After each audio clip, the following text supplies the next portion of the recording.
Þann 1.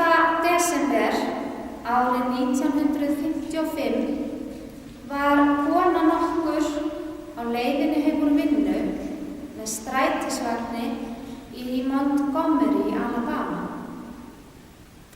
Þessi kona hét Rosa Parks og sennilega þekkir mörg þessa sögu, kannski frekar þeir sem eldri eruð. Rosa Parks, hún neitaði að standa upp í strætisvagninu og gefa eftir sæti sitt þegar að hvítur maður kom inn. Og samkvæmt öllum reglum og lögum hefði hún átt að gera nákvæmlega það. En þennan dag var Rosa Parks búin að fá nóg. Hún neitaði að standa upp og gefa eftir sæti sitt og fyrir það var hún handtekin. Þessi atburður hann markar þáttaskil í réttindabaráttu svartra í Bandaríkjunum á sínum tíma. Og Martin Luther King var heimsfrægur sem leiðtogi þessarar baráttu. Bæði Rosa Parks og Martin Luther King eru þekkt nöfn í dag, þið þekkið þessi nöfn, og þau eru táknmynd frelsisbaráttu og þau eru hetjur og jafnvel dýrlingar. Rosa Parks var ekki fyrsta manneskjan til þess að neita að standa upp í strætó. Það höfðu margir gert það á undan henni og verið handteknir og dæmdir. Og ég geri ráð fyrir því að viðhorfið gagnvart þessu fólki í samfélaginu hafi verið voðalegt vesen þetta á fólki. Af hverju getur bara farið eftir reglum? Svona eru reglurnar. Þessi kona, hún getur bara hvílt sig þegar hún kemur heim. Þarna er ég að sjálfsögðu að tala um viðhorf hvíta meirihlutans sem að bjó við forréttindi sem þeim fannst bara sjálfsögð, jafnvel gefið með Guði. Okkur finnst þetta fáránlegt í dag og við sjáum óréttlætið og ranglætið sem birtist í því að svart fólk þurfti að standa upp, það þurfti að fara úr strætisvagnum með að vera fullur og labba afganginn á leiðinni. Okkur finnst þetta fáránlegt. Ég heyrði einu sinni sagt Freyju Haraldsdóttur sem að er orðin landsþekkt fyrir baráttu sína fyrir réttindi fatlaðra. Voðalegt vesen þetta á honum. Hún er nú bara athyglisjúk. Endalaus heimtufrekja í fjölmiðlum, hún vill bara, heldur bara hún geti fengið allt sem hún vill. Það verður fróðlegt að heyra hvernig við tölum Freyju Haraldsdóttur eftir nokkra áratugi.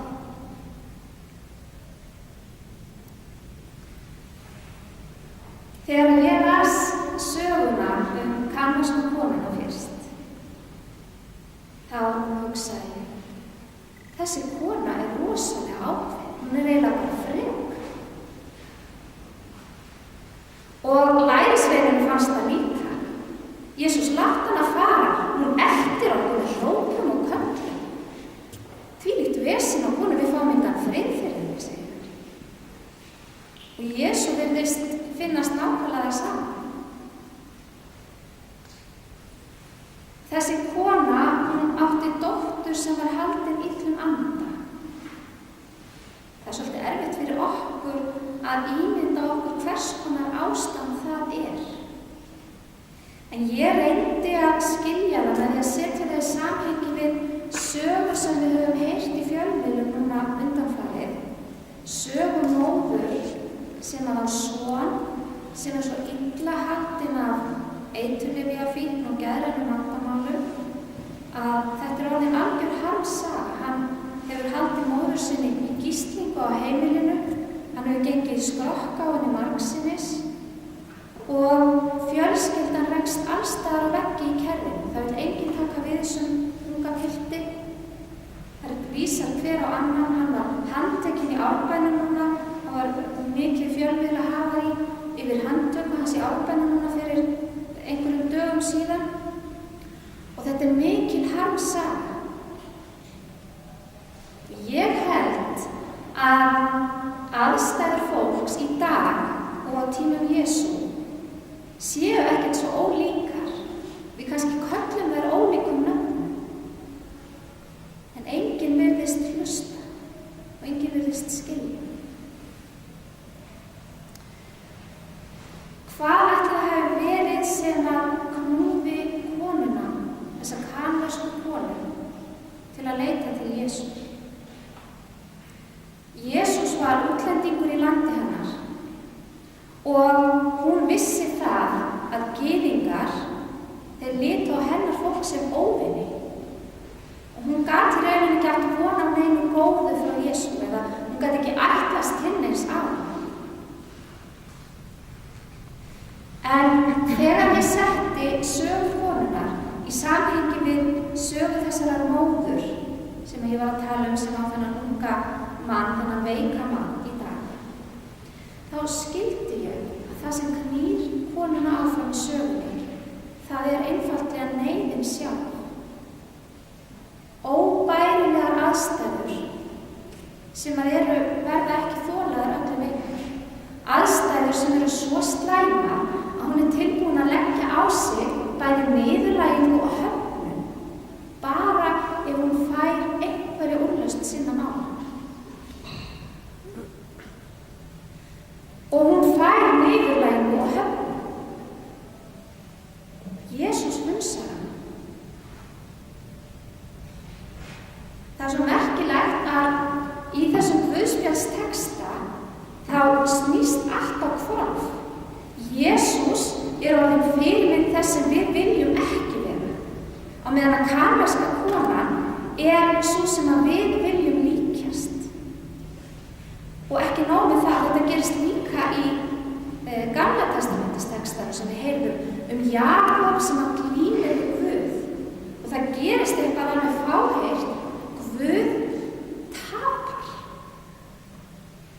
Það hefur aldrei gerst áður í Biblíu. Við erum ekki alveg upp við það að Guð tapi. Og þeir liggja þarna á árbakkanum í glímubrögðum. Jakob særður, hann genginn úr mjaðmaliðnum og maðurinn segir bara slepptu mér. Ég vil ekki meira. Við skulum hætta. Þá segir Jakob þessi ótrúlega sterku orð sem mér alveg rosalega dýrmætt. Þetta eina uppáhald setningunum í Biblíunni. Hann segir, ég sleppi þér ekki nema þú blessir mig. Ég sleppi þér ekki nema þú blessir mig, segir hann, við Guð. Ég ætla ekki að gefast upp. Og Guð, hann blessar Jakob og hann gefur honum nýtt nafn. Hann segir, héðan í frá skalt þú heita Ísrael, því þú hefur glímt við Guð og menn og haft sigur.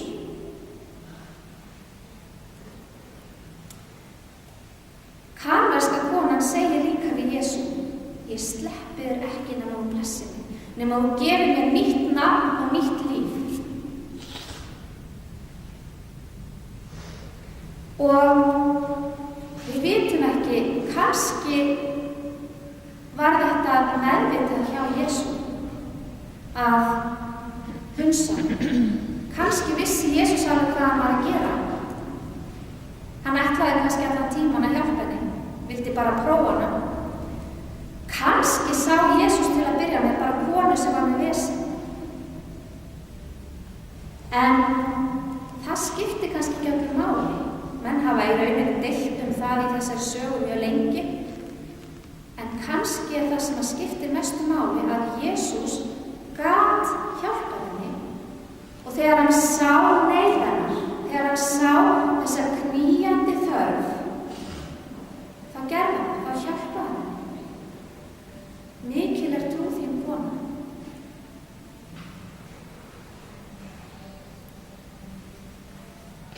Hvernig bregðumst við þegar fólk með vesen? Þegar að fólk kallar á hjálp og ekki tilbúið að fara í burt bara því við viljum ekki hlusta á það sem það segir. Hvað dettur okkur fyrst í hug þegar við heyrum til dæmis nafnið hennar Freyju Haraldsdóttur þegar hún kemur í fréttum? Eða þegar við réttindabaráttu, fatlaðra, hælisleitenda, samkynhneigðra, kvenna, þeirra sem vilja reisa mosku í Reykjavík. Allra þessara minnihluta. Dettur okkur fyrst í hug, voðalegt vesen er þetta fólk. Hverju getur það ekki bara verið til friðs? Ég vil bara hafa Ísland eins og það hefur alltaf verið. Þetta hef ég heyrt fólk segja í mín eigin eyru. Ísland er nú svo fínt eins og það er, getum við ekki bara haft það áfram svona?